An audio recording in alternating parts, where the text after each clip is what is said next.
Just wanted to share with you guys. I bought a piece of coax, like 100 feet of 213 here, and questionable mystery coax. Nice fountain. We'll see if it's nice coax here in a minute. I wanted to test the loss and see how lossy this coax is. So I've got a VNA here, and I'm going to check it out. So to set that up to look at the loss, you're going to want to set it up to use both ports, port 2 and 1. So we're going to go into display. First of all, you set your stimulus. So you go into your start frequency and your stop frequency. So I set my start frequency to 3 megahertz and my stop frequency to 30 megahertz. So they got my stop frequency at 30 megahertz. So once those are set, you can go back, and then you can go to display. So you want to go into trace. You want to make sure just trace 0 is turned on. Then you want to go into format and make sure that you have log mag on. And you're not going to use any other of these, just log mag, and you're just going to use one trace. Then you can go into scale and scale per division. So you see here, this is my vertical scale per division. So I've got 10 units per division here for each line. So I'm at 0 dB, minus 10, minus 20, minus 30, and so on. So if you can change that here if you want. So if you wanted to go to 3 dB per division, there's 3 dB per division. I'm just going to keep it at 10. So once that's done, you don't need anything else in here. Then you want to go into channel. You want to make sure that you have S2 1 through turned on, which means you're going to use S2 to 1 through. You're gonna look at something that's going between port 2 to port 1. So once that's turned on, that's good. Then you want to go to marker, select marker, and make sure that you just have one marker turned on. So your marker is essentially like, you see that number 1 there, that little flag that says 1 down, that's a marker. So you only need one marker. You could add markers if you wanted to. So what you could do is you could add the markers, and you could arrange it so that each marker is in each different part of the amateur radio band. So you could do like one for 3.5, one for 7.15, one for 14.2, and so on and so on. But I'm just going to use one marker, and I'm just going to basically sweep it. So that's done. So we got that done. So we go back out of here. So we're ready to calibrate. Now you want to start a new calibration, and you want to save it into a new memory bank. So you go to calibrate, and you go to calibrate again. So we're going to go through all of these. So we're going to set an open and a short and a load and an isolation. So let's go ahead and do that. So all of these, so I'll show you here. This is actually the end of my port 1. It's a BNC. It's a female BNC, and this is the end of my port 2. And they're all on SMA connectors. So I've got BNC terminators and I've got SMA terminators. But whatever you have, try to keep your jumper cable on, because that's going to be part of your whole electrical system, and it's going to cancel out for any losses in the cable that's connected to your VNA. So if you want to use jumpers, just keep them connected for the calibration. So we're going to go ahead. So this is port 1, which we're going to keep open.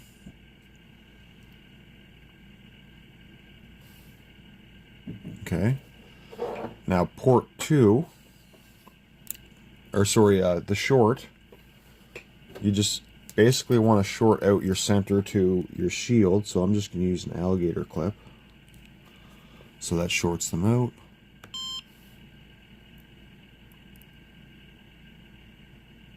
So that's done. Then you'll want to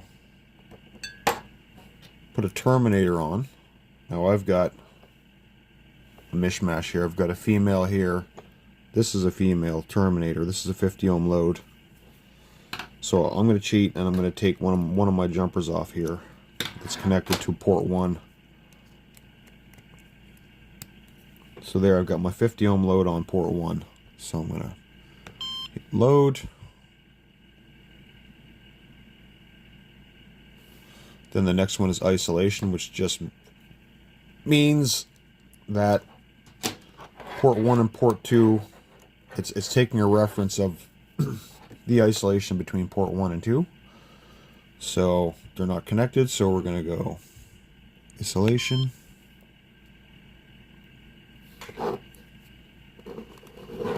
Okay, so once that's done, we now want to connect the two of these. So I'm going to pause this and grab a double male connector.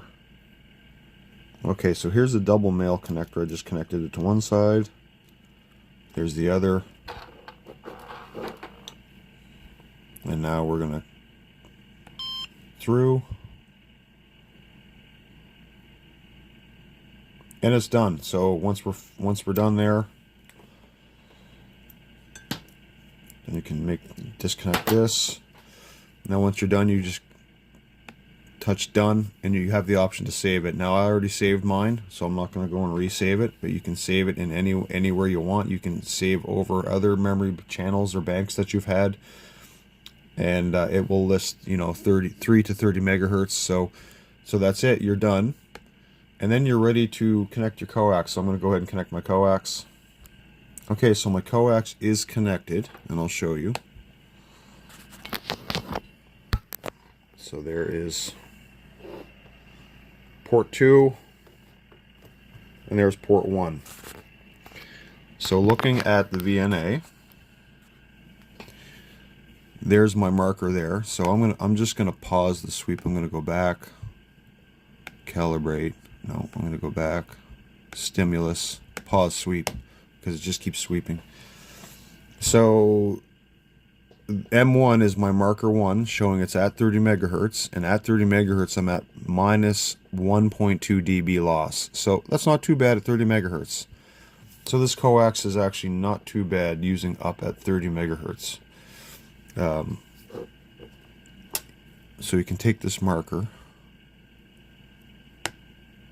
If you can touch the marker with some sort of a stylus, I'm just using a handy dandy audio plug. So you can sweep it down, and you're looking, you see 3 megahertz, you're at minus 0.31, and you can literally check it anywhere. But like I said, you can set up different markers if you want.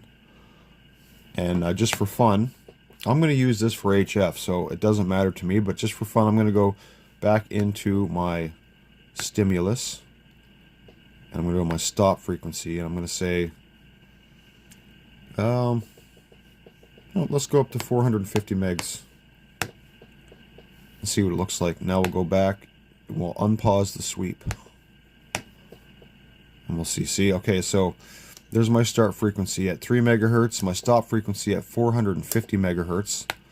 So I'm going to go back in and pause the sweep. I'm going to go back over here and grab my marker, so you can see at 29 megs we're still pretty good there at minus 1.5 dB loss. So if we take it up to around, let's take it up to the VHF band here.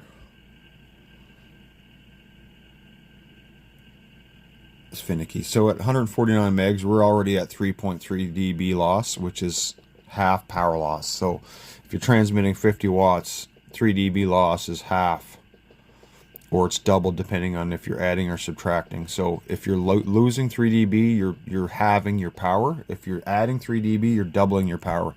So right here, you're only putting out 25 watts if you're on a 50 watt radio. If you're on UHF, let's go up to the 70 centimeter band.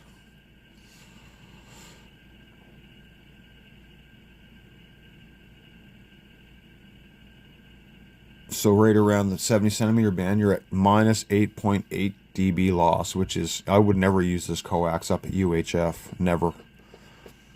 So there you go.